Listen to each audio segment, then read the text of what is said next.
The black pastor disappeared mysteriously after Sunday worship in 1977. No warning, no farewell, poof. For 25 long years, no one had the courage to ask why.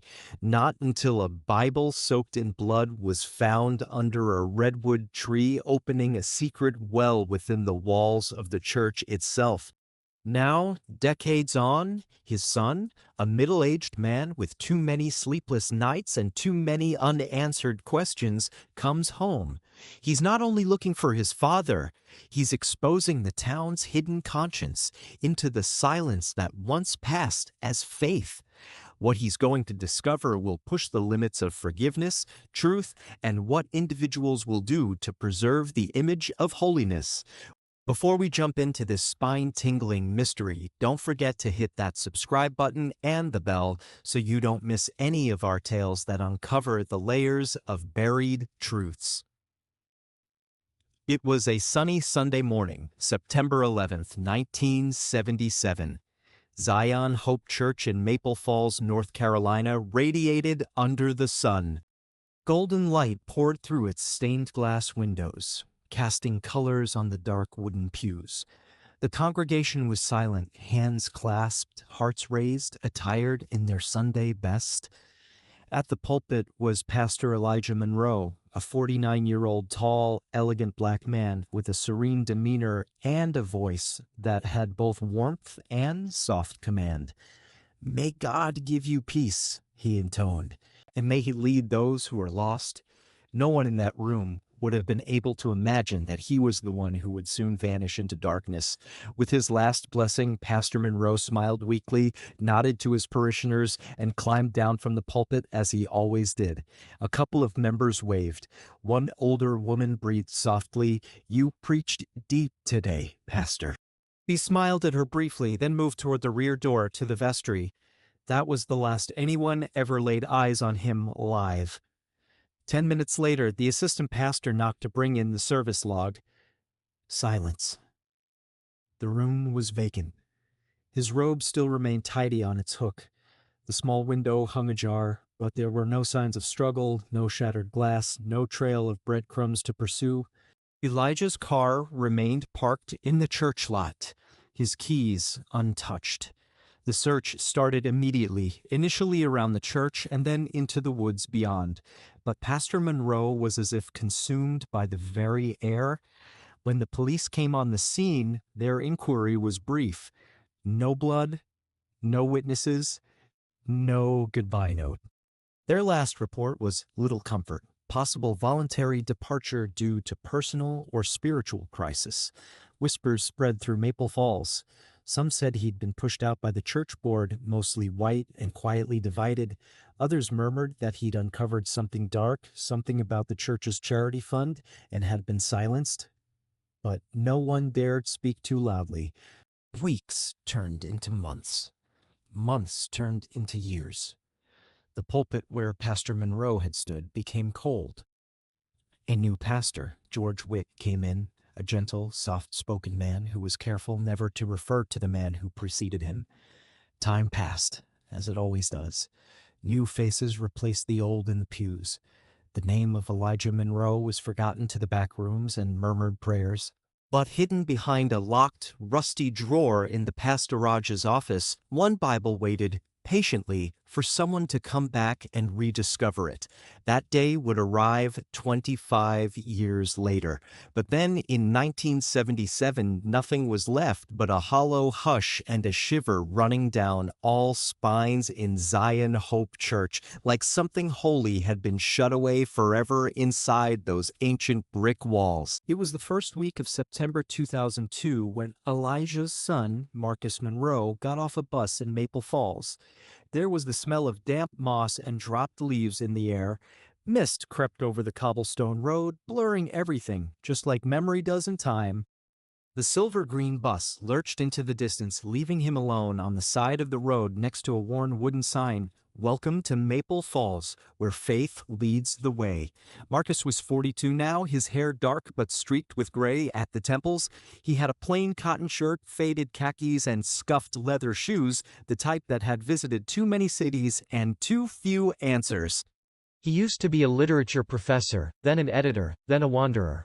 Life had been cruel, but not as cruel as the question that never deserted him: what became of my father? His mother, Ruth Monroe, had died only months before, after a fight with lung cancer. She left him their old house near the woods in her will, a house stuck in time, where she and Marcus had waited for years for a phone call that never arrived. When Marcus opened that front door for the first time in decades, the air within was heavy with memory. The smell of old books and forgotten wood filled the space. All was just as it had been. The wedding portrait of his parents. The tiny organ his father played, and amidst the quiet, Marcus sensed it, the reverberation of something unresolved.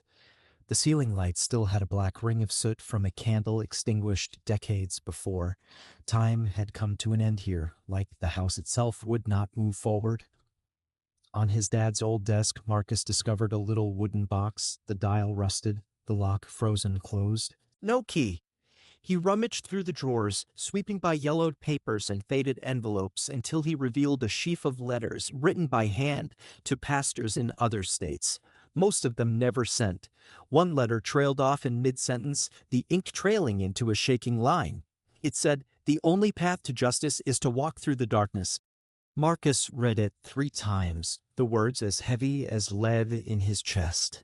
He went back to Zion Hope Church that evening for the first time since his mother's funeral. The church was nearly exactly as he had remembered it, the gray steeple reaching toward a cloudless sky, the stained glass windows darkening but still radiating, casting soft golden light across the yard. A couple of parishioners were cleaning up the front steps, sweeping leaves, and tidying up in boards. When a middle-aged woman saw him standing there, she waited. "Can I help you?" she said softly, her voice cautious but friendly. "I'm Marcus," he replied. "Marcus Monroe. You're Pastor Elijah's son." He nodded. The woman, Clara Wiggins, the church secretary, nervously wiped her hands on her skirt and motioned for him to follow her inside. Her hands trembled slightly as she led him down the narrow hallway to a small reception room lined with old photos and plaques. "We didn't think you'd ever come back," she said softly. Marcus surveyed the room, the red brick walls, the framed photographs, the smooth table that had likely heard more secrets than dialogue. He didn't reply. Everything seemed familiar, but nothing felt home. Clara gestured to a chair, and before long the conversation drifted to that infamous Sunday in 1977. "Your father was a good man," she said, her eyes downcast. "Righteous. But the church board, well, they did not see eye to eye about the charity funds, about who was in charge of what." She breathed softly, almost whispering. "Then he was gone." "My mother never believed he left on his own," Marcus whispered. "She always suspected something was covered up." Clara's head dipped, but she said nothing for a long time. Then she nodded slowly. "Know someone you might want to speak with," she whispered. "The last one who spoke with your father before he vanished. Pastor George Whitlow. He still resides in town here." Marcus knew the name immediately. His dad's replacement, the fellow who'd never responded to his mother's letters ever in all those years. That evening, in the dim light of the old house, Marcus unpacked one photograph from his bag. It was the two of them, father and son, standing together at the pulpit of the church. He was 10 years old, grinning. Sunlight filtered through the stained glass, throwing colors across Elijah's face. It was the last photograph ever taken of them both together. The untouched wooden box rested near the oil lamp, its very presence accusatory. And somewhere far back in his mind, a voice echoed his mother's words. "If you ever go back, you'll see your father didn't leave. He was taken." Marcus knew one thing for the first time in 25 years. He wasn't going anywhere from Maple Falls until he uncovered the truth. The following morning, a low mist rolled in, clinging low over rooftops and black pines. Rain was a soft beat on the old house. Marcus sat at the kitchen table, coffee heat hissing in his hands, gazing at the fogged window. Yesterday he'd been nothing more than a passing visitor. Today he was a man standing on the precipice of something immense and treacherous. Precisely at 8:30, the phone rang. The ear-piercing sound caught him off guard. Few people used phones anymore, let alone landlines. He answered. "Marcus Monroe?" The woman's voice on the other end was firm but raspy, the kind forged by working long hours and too many cigarettes. "This is Sheriff Myra Benson. Clara told me you're back." Marcus held back. "Yes, that's correct. We received a call early today from a hiker. There's something you have to see." "What is it?" he asked. "Better if you see it yourself." 20 minutes, and Marcus was navigating an ancient borrowed pickup on a snake-like dirt road behind Zion Hope Church. The woods closed in, wet and thick. Northridge Hill was not a spot you happened upon by chance. Locals or experienced hikers were the only ones who ever made it here. 2 patrol cars and a rescue truck were already pulled up by the trailhead when he got there. A guy in a battered hiking jacket stood next to a tall backpack, speaking to a woman in uniform, short hair, bright eyes. Sheriff Benson, he supposed. She turned as Marcus walked up and nodded curtly. "Marcus, this is Glenn Travis," she said. "He was out on the Red Bluff Trail this morning and discovered something strange under a downed tree." Glenn extended a calloused hand. "Didn't know what it was at first," he said. "Just found something sticking out of the muddied ground under an old redwood route, but thought it was litter until I dug it up and saw that it was a Bible." The word Bible hit Marcus like a punch to the gut. His breath caught. "You're sure?" "Yeah," Glenn said. "Gave it straight to the sheriff. It's old, but still intact." Sheriff Benson walked over to the back of her patrol car and lifted the trunk.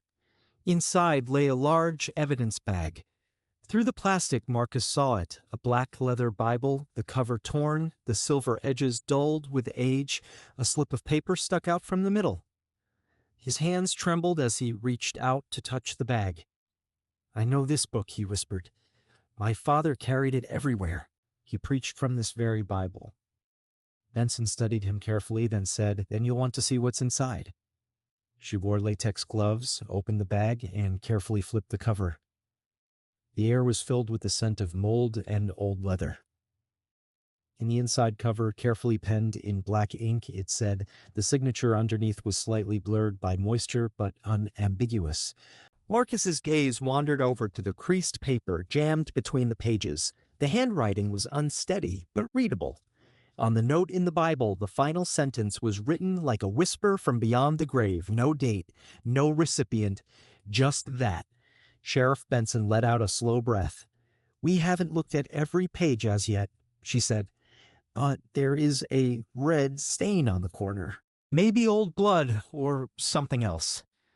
Marcus collapsed onto the wet grass, his heart pounding fiercely against his rib cage. "It was under a redwood?" he said. Glenn nodded again. "A redwood," Marcus breathed, vacant eyes. "That tree was my father's favorite symbol. He used to claim it was a symbol of faith in adversity. I recall him once telling me if anything ever happens to me, look where the roots go deepest." The team grew silent. A morning wind drifted through the trees, gentle and lamenting, as if the forest itself was sighing. "The area where I discovered the Bible is less than a mile from the church," Glenn reported softly. "That tree's dead now," Marcus said. His voice shook. "Perhaps it dried up after the burial." Benson nodded, all business again. "We'll have a forensic team there by this afternoon. They'll test the soil, check for DNA, maybe estimate when it was buried." Marcus didn't answer. He couldn't take his eyes off the Bible. To him, it wasn't just evidence. It was his father's voice, speaking from 25 years of silence. As they drove back to town, he remained silent. The Bible remained sealed in its transparent evidence bag on the passenger side, but in his heart, Marcus felt his father's presence with him, consistent, unflinching, unchanging. and in his mind the familiar words resounded yet again, "The only path to justice is to walk through the darkness." He clenched the steering wheel harder. He knew this was just the start. Later that day, the rain fell in gentle sheets, murmuring over the tin roof of the old house. Thin curtains permitted pale light to filter through, and dust motes danced like spirits in the air. On the kitchen table, his father's Bible was open on a fresh white cloth. Marcus had put on a pair of thin rubber gloves, like the ones he'd watched crime detectives wear on television, and was carefully turning each delicate page. The edges were worn, the paper puffy with age and dampness, but the words were largely legible. Most of the verses were underlined in black ink. In the margins, a single word was written over and over in a hasty hand: justice, darkness, betrayer. The highlighted page, the page where the note had been inserted, was Isaiah 58, a chapter on breaking chains and revealing deceit. But what halted Marcus in his tracks wasn't the verse. It was the dark red smear on the bottom of the page. Irregular, crusty, finger-shaped. He didn't require a lab test to know what it was. He knew. His hand came to a stop, shaking, as he saw something else, a yellowed piece of paper stapled to the following page. The edges were ripped, but the handwriting was unmistakable. His father's. Marcus started to read, his voice no more than a whisper. September 4th, 1977. I hope this is not the last time I ever write in this book. But if so, then may he who finds these words understand. I tried to be quiet. I prayed for wisdom. But when darkness comes into the sanctuary itself, a man of God cannot stand in the pulpit and turn a blind eye. Marcus's throat constricted. What was his father saying? What darkness? He went on, the following words inscribed with a firmer hand, the pen sinking deep into the page. I learned that the money collected for the Black Community Nursing Home never saw their intended purpose. Some of the charity funds were diverted through maintenance and reserve charges, authored by 3 board members. I queried, but they cautioned, don't interfere where you don't belong. George instructed me to be quiet for God's design, but I don't think God prefers secrecy. Marcus's heart raced. George, the man who'd usurped the pulpit, the man who dismissed every letter his mother sent over the years. He read the last sentence, written at an angle, trailing off into the margin. If I vanish, begin with the financial ledger. Marcus sat frozen, his eyes on the page. The room about him receded. Why had the police never discovered this Bible? Had they even searched the woods properly? Or had they sought and decided to turn away? Outside, the rain poured down harder, pounding against the tin roof like the heavy beat of a warning. He stood up from the table and walked to his father's bookshelf, still stacked with old church records and faded letters. He drew out a plain brown folder tucked away between old documents of charity. There were photocopies of expense slips, each bearing the same 3 signatures, board chairman and Alice Caulfield, treasurer. The expenses listed were nebulous: maintenance, altar support, reserve fund. None of the lines revealed what had happened to almost $48,000. At the bottom of the folder was an incomplete letter written to the regional pastor. It was never mailed. Marcus opened it gingerly and read, I'm not accusing them of being criminals. I'm telling you I need the truth. And if that takes my spot in the pulpit, so be it. But I won't preach from an altar tainted by money and deception. Marcus shut the folder and leaned back in the chair, stunned. He finally got it. What he had in his hands wasn't evidence. It was the reason his father was gone. And if Elijah Monroe penned those lines mere days prior to that Sunday sermon, then he probably faced the wrong individuals and never escaped the church alive. That's a dramatic extension, exquisitely paced and emotionally charged. You're well into the truth unburied stage of the mystery, where revelation turns into confrontation. Before I create your viral title, description, tags, and image prompt, can you decide on which tone you'd like this section to have? Pick one of these, or tell me about one of your own. Cinematic/thriller tone, dark, moody, suspenseful like Seven or True Detective. Emotional, mystery/legacy tone, serious, haunting, father-son emotional core. Male sign, true crime/investigative tone, documentary style reveal of secrets and corruption. After you choose, I'll provide you with the ideal image prompt for Midjourney, Leonardo, or any AI art generator, a clickbait, clickable YouTube title, a hooking description, SEO plus emotional hook, high-performing hashtags/tags for reach and engagement. Which tone should I adopt for this chapter in Marcus and Elijah's saga? Brilliant. This chapter is movie-esque, gripping, and poignant. It's the moment of discovery, the instant the tale shifts from bereavement to mission, a son takes up the mantle of truth his father could not complete speaking. Now that your story is entirely in cinematic/investigative thriller tone with emotional undertones, here is your entire creative package. When Marcus Monroe blasts open the walls of his father's ancient church, he discovers what no one was brave enough to find: 100 years of deceit covered over with sermons, silence, and faith. Every handwritten letter of Pastor Elijah uncovers more corruption within Zion Hope Church and the truth that took his life. This is not a disappearance, it's the resurrection of justice. All the secrets, all the names, all the lies inked and bloodied, inspired by the Vanished Faith mystery series. Watch until the end. The last letter reveals it all. Hashtag true crime mystery, hashtag faith and deception, hashtag hidden letters, hashtag dark church secrets, hashtag father-son mystery, hashtag vanished faith, hashtag cinematic storytelling, hashtag based on true events, hashtag thriller narrative, hashtag emotional mystery, a moody cinematic scene within a decaying old ruined church. Rain seeps through broken stained glass. A man in his 30s kneels before an ancient oak bookcase, extracting an old black leather notebook from a secret compartment.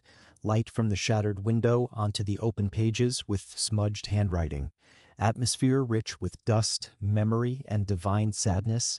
Realistic lighting, dramatic composition, 4K, still style, cinematic realism. Would you like me to set up the next viral segment configuration? The Call with Eleanor Pierce, where journalism and faith collide and there's power buried. It is the ideal lead into the exposure arc, beautifully crafted. This chapter is the heart of emotion of your narrative, The Reckoning. It is laced with regret, with truth, and with the quiet strength of facing the past. Here is your polished cinematic offering for this chapter, refined for your 50-plus audience on YouTube, tone and structure, tuned to intrigue, empathy, and shareability. Maple Falls held a secret, one that no one ever dared utter. When Pastor Elijah Monroe went missing in 1977, the church reported he'd left for spiritual rest. But the reality was entombed with him until his son Marcus came home. Equipped with secret letters, a blood-tainted Bible, and the willingness to face the truth, Marcus encounters the man who once referred to his father as brother. And what comes next isn't revenge, it's revelation. Because some sins reverberate through generations until someone hears. From the Vanished Faith mystery series, a tale of silence, atonement, and the truth that won't die. Hashtag true crime mystery, hashtag faith and betrayal, hashtag hidden truths, hashtag church secrets, hashtag vanished faith, hashtag emotional storytelling, hashtag dark history revealed, hashtag father and son mystery, hashtag justice and redemption, hashtag American mystery, interior of a small sunny living room full of old religious photographs. An older, white-haired man lies across from a young man who has a pile of old letters and ledgers in his hand. Suspense is in the air, but the window's light is the symbol of confession and redemption. Autumn leaves float past the window. Realistic lighting, emotional tone, cinematic realism, 4K. Would you have me develop the viral segment scenario next, in which Marcus begins hearing whispers and the narrative shifts into the spiritual mystery layer, the blurred line between religion and haunting reality? This chapter is breathtaking. It's like a spiritual haunting combined with investigative truth. It's where your story goes from mystery to revelation, and for a 50-plus audience, the motifs of memory, faith, and the past literally knocking from underneath the floor will resonate powerfully. Here's your polished cinematic YouTube package for this climactic segment. One evening, Marcus Monroe heard something, 3 discreet taps coming from under his father's study floor. The next morning, an investigative journalist accompanied him to Zion Hope Church. Collectively, they uncovered something the town had hidden for almost 50 years. Behind the pulpit, beyond the prayer walls, there was a hidden room, one not included on any blueprint. As Marcus pressed his palm against the icy stone, a low rumble replied back. It wasn't superstition. It was a truth attempting to emerge, one knock at a time. If the Vanished Faith series continues where faith, guilt, and justice collide, watch till the end. What they discover changes everything. Hashtag true crime mystery, hashtag hidden room, hashtag church secrets, hashtag faith in darkness, hashtag haunting truth, hashtag vanished faith, hashtag real life mystery, hashtag unsolved history, hashtag ghosts of the past, hashtag justice, unearth a nighttime movie scene within a ruined church. 2 people, a man carrying a flashlight and a woman carrying a notebook, kneel in front of a broken wall at the rear of the pulpit. Light pours through a crowbar gap, showing a dark hidden passage. Dust particles drift in the light. Atmosphere thick, holy yet spooky, movie realism, 4K cinematic look. Would you like me to write the next segment set up when they enter the secret passage and what's in it? Emotional and investigative climax? Brilliant. This sequence is fantastic. It deepens the mystery perfectly and adds cinematic gravity to the emotional center, a son discovering his father's silenced truth. Here's how I'd polish and structure this segment. It's already written with cinematic detail, but this rewrite tightens the tension, pacing, and atmosphere while preserving your voice. The Nameless Room, Chapter 6, The Silence Beneath Zion Hope They Shone the Flashlight Inside. Cracked, dark red bricks stained with age led down to a stone staircase barely wide enough for one. Chilly air wafted up from below, curling like mist through their breathing. "You sure?" Eleanor asked. Marcus nodded once. "If my father was concealed, this is where." They went down, step by step. The beam cut across rough walls, snagging veins of water that shone like silver scars. Neither had a word to say. Their footsteps in the small corridor echoed, synchronized with Marcus's thumping heart. At the far end of the passage, there was a small metal door standing there, locked up from the outside. There was a rusty iron bar blocking it, just clinging on after decades of wet air. Marcus jammed the crowbar into place and pushed. Once, twice, the wood creaked. On the third shove, it yielded with a screech of metal and dust. The door swung open. A 4-square room, brick walls, no windows, a nameless room from which there was no escape. In the center, a wooden chair, powdered with dust. Next to it, a small table, its surface grayed with age, stood a moldy pastoral journal and a tightly coiled length of old rope. Marcus stiffened. He ran his fingers lightly over the table, then turned to Eleanor. "This is not storage," he breathed. "This was a jail." Eleanor raised her camera. Click, click. "Did you think your father was imprisoned here?" "Not imprisoned," Marcus murmured. Silenced. He opened the journal. Pastoral Journal, September 1977, the cover in fading handwriting. The initial entry still readable. September 9th. "They instructed me to be quiet. I didn't." George avoided my gaze. "Nathan locked me in. They claim it's only temporary, but there isn't a handle on the inside of the door. I don't know if anyone above can hear my voice anymore. Marcus's hands shook. He turned the page. September 10th. I can hear the hymns ringing down. They still conduct Sunday service. No one ever asks where I am. I read Isaiah 58. I pray. September 11th. Today, I was supposed to tell the entire truth. If someone comes across this, let Marcus know I didn't leave him. They gave me no option. Eleanor pressed a hand against her mouth. Marcus dropped to his knees, placing the journal on his knees. The silence in the room was so heavy it seemed to be the living embodiment of grief. "We need to call the police," Eleanor whispered. Marcus shook his head. "Not yet. If we do, they'll bury it again. We go public first, every page, every name." Eleanor looked at him for a moment, then nodded. As they emerged, the flashlight beam picked up dust swirling like spirits in the air. Marcus glanced back once. "I'll bring you back," he whispered. "Not just your name, but your truth." He shut the metal door, this time unlocked. Early this morning, Marcus sat in the living room, the rural journal open next to a half-empty mug of coffee. Eleanor stood at the counter, brewing coffee, eyes puffy from lack of sleep. They'd spent the night photocopying, photographing, digitizing all Elijah Monroe had left behind. But one thing nagged at Marcus, a list. Tacked to the back of the journal, yellowed with age, a page stated, "If anyone inquires about that evening, ask them Nathan Bellamy, Alice Keyfield, George Whitlow, Eugene Ward." Eleanor scoured the records. Eugene Ward, a Zion Hope church property manager in the 1970s, had disappeared from public record after 1978. No address, no obituary, nowhere. Marcus gazed at the name. "He's the missing piece." Eleanor nodded. "Then that's where we go next." At 9 a.m., they arrived at Maple Falls Town Hall, a gray brick building opposite the War Memorial Park.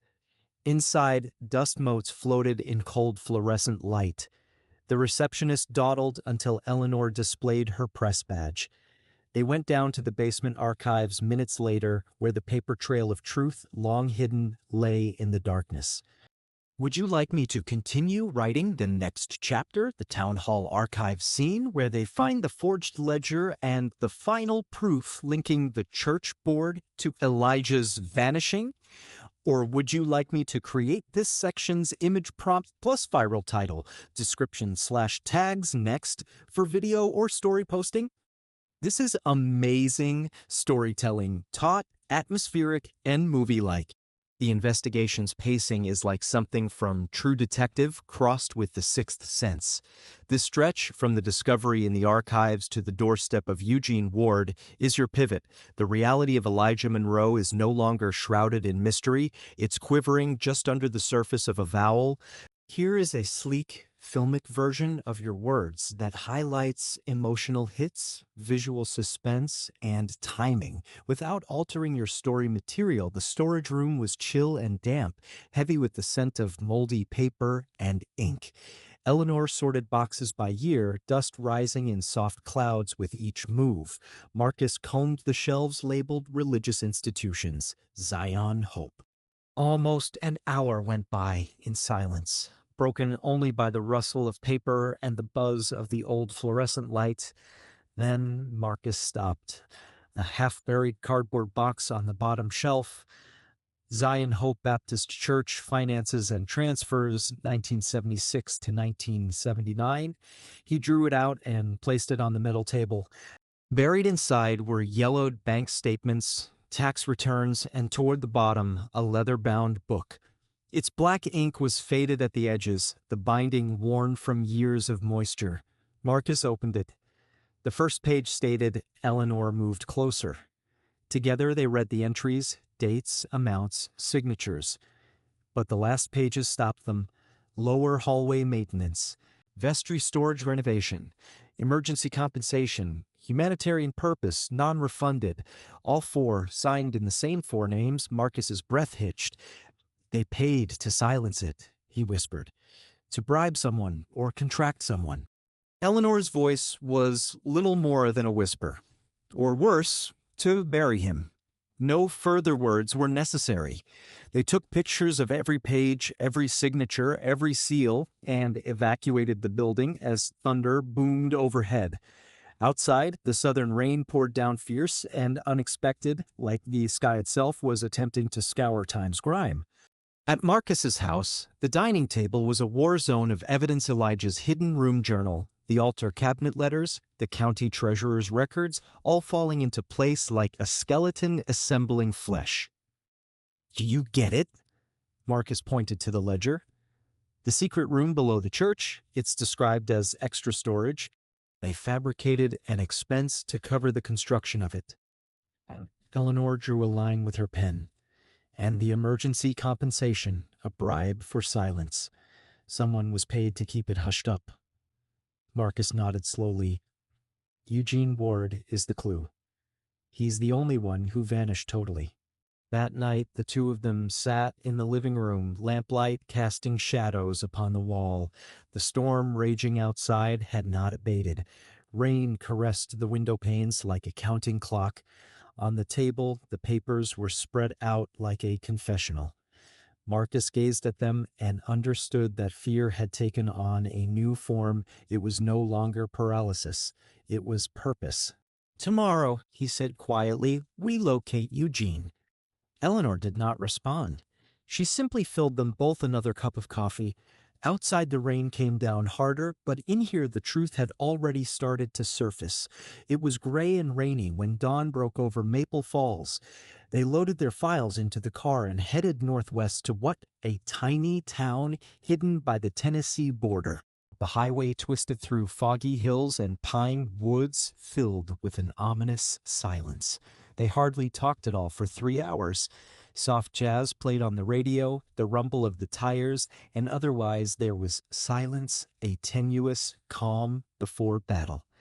When they got there, the address checked out: a weathered wooden house on the outskirts of town shaded by 2 old maples, drapes drawn, yard covered in wet leaves, and a crooked sign on the gate said, "No visitors." Marcus did not hesitate. He approached the door and knocked 3 times. No response. He knocked again, harder. The door creaked open a moment later. A thin, gaunt man stood in the frame, white hair uncombed, eyes cloudy and ringed with sleepless years. "Mr. Ward?" Marcus asked. The man's voice was hoarse. "Who are you?" "Elijah Monroe's son." The name hit like a stone through glass. Eugene's hand gripped the doorframe until his knuckles went white. Eleanor stepped forward gently. "We're not here to threaten you. We just need the truth. About 1977, about Zion Hope." Eugene studied them, expression hollow, then slowly opened the door. "Come in," he said quietly. "But I'll only say it once." Inside, the house was dim but neat. Prescription containers filled the table. A photograph rested in a broken frame: Zion Hope Baptist Church Board, 1976. Elijah in the middle. Eugene to the left, young, but already wary. "I didn't think I'd ever have to talk about it," Eugene said, his voice firm but weak. "I've had 25 years of fear." Or would you rather I first draft your image prompt plus viral title plus YouTube/shorts description plus tags for this chapter, The Archive to Eugene Ward Encounter? This is a strong filmic climax. Your resolution finds a perfect balance of justice, emotional payoff, and moral accounting. The suspense, pacing, and symbolism, the candlelight, the Bible open to Isaiah 58, the redwood, the river, all pay off to deliver a memorable finale. Here is a refined, slightly condensed version highlighting cinematic beats, emotional impact, and clarity for possible screenplay or YouTube short. Elijah began questioning the charity fund that summer. He found money flowing into suspense accounts, then vanishing. When he pushed, Nathan Bellamy was angry. Alice was panicked. George remained quiet. And I signed off, making it official. I knew it was wrong, but I was under pressure. By whom? Eleanor asked, her voice barely above a whisper. Eugene snorted dryly. By the hope that silence would save me. Marcus leaned forward. My dad, he was kept in the room below the church. Eugene nodded. They instructed me to keep an eye on him, told me if Elijah wouldn't abandon his scheme, they'd make him retreat temporarily. I didn't think they would actually construct a room below. I took him food for 3 days, but on the 4th, Nathan told me it wasn't required anymore. I never saw him after that. His voice cracked. I asked George. I asked Alice. Nobody said a word. Weeks later, they informed us Elijah skipped town. I signed the report, but I knew he never did. Eugene said nothing. Outside, the wind shook the leaves like footsteps in a dream. At last, he nodded. I've borne this shame for half my life. If I have any courage remaining, it's time to deploy it. That afternoon, Marcus, Eleanor, and Eugene strolled to the little river in the rear of the town where Elijah had once presided over baptisms. The rain had ceased. Mist clung to the surface of the water like memory itself. Eugene stood on a boulder, gazing out at the gray reflection. Elijah didn't die on the night he was incarcerated. He whispered, I think they held him until nobody was paying attention, then let him disappear. If he was murdered, my silence aided it. Marcus remained silent, putting a hand on Eugene's shoulder. You won't have to remain silent anymore. During the return trip to Maple Falls, Eleanor was called by her editor. The first investigative piece published that night, The Vanished Pastor and the Truth, Buried for 25 Years.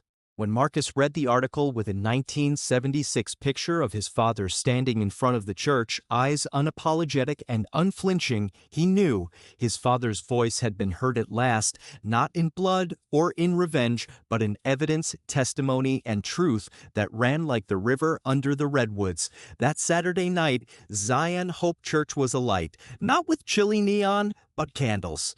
There were hundreds of tiny flames along the aisles, window sills, and the pulpit. The smell of wax blended with creaking wood and remembrance. Marcus wore a plain black suit, no cross, no flower, only eyes aglow with the flame of a sun, at last reclaiming his father's honor. By his side, Eleanor clutched her speech draft. Eugene was silent, stern, but tall. Behind them, the pews were crowded. Old church members, Elijah's students, townspeople, even journalists, faces that had been quiet for a quarter century. On the pulpit lay a giant photograph of Elijah in his clerical robe, Bible held in hand, eyes piercing through time. Below it, the actual Bible, hidden under the redwood for 25 years, open to Isaiah 58. Marcus moved out into the candlelight, shadows dancing on his face. He breathed in deeply. My father, Elijah Monroe, didn't disappear, he started, voice firm, each sentence a knife slicing through decades of quiet. He was jailed alone, robbed of his voice, his ministry, his dignity by the very people he had trusted most. For 25 years, his name was a footnote. Today we restore him not with bones, but with truth. He read aloud from the pastoral journal, the secret ledger, missing money, letters, the silent board. He then motioned to Eugene. The man moved forward, eyes locked on Elijah's portrait. I remained quiet for fear, Eugene stated, shaking, and I've had that shame for the rest of my life. Today, however, I am here to apologize. The congregation heard, tears and relief blending. The truth long buried at Zion Hope Church finally drew breath, born on candlelight, courage, and the voice of a son who would not allow darkness to prevail. If you'd like, I can write a viral-ready YouTube/Shorts package for this complete climax that will click highlighting the mystery and reveal for trending algorithm optimization. It'll be view optimized with the suspense intact. Would you like me to do that next? Here is a refined, viral-ready, YouTube-ready bundle for your Elijah Monroe tale with all the suspense, emotion, and social applicability intact. The pastor who disappeared for 25 years and the son who uncovered the secret. For 25 years, Pastor Elijah Monroe of Zion Hope Church was erased from history. Investigating embezzled funds, silenced by his own board, and imprisoned in a hidden room beneath the church, he disappeared without a trace. But his son, Marcus Monroe, never stopped searching. With a journalist's help, financial records, hidden journals, and eyewitness testimony finally unearthed the truth. This story is more than a disappearance. It's about corruption and silence in high office, faith, determination, and the courage to speak out how one son won justice for a man buried by fear and secrecy. Watch as Maple Falls at last faces its past and the voice of a muzzled pastor is heard 25 years later. And subscribe for more untold stories where justice, courage, and truth converge. Pastor vanishing, cold cases, true crime, religious corruption, faith and justice, investigative reporting, Maple Falls mystery, Elijah Monroe, missing pastor, 25-year case, secret room mystery, exposing corruption, faith and perseverance, historic crimes, whistleblower tale, church scandal, investigative reporting, cold case cracked, moral courage, American justice tale if you'd like. I can also script a 60cc. I can also script a 60su, TikTok, YouTube Shorts, or Instagram Reels. It would immediately grab viewers and send them to the full video.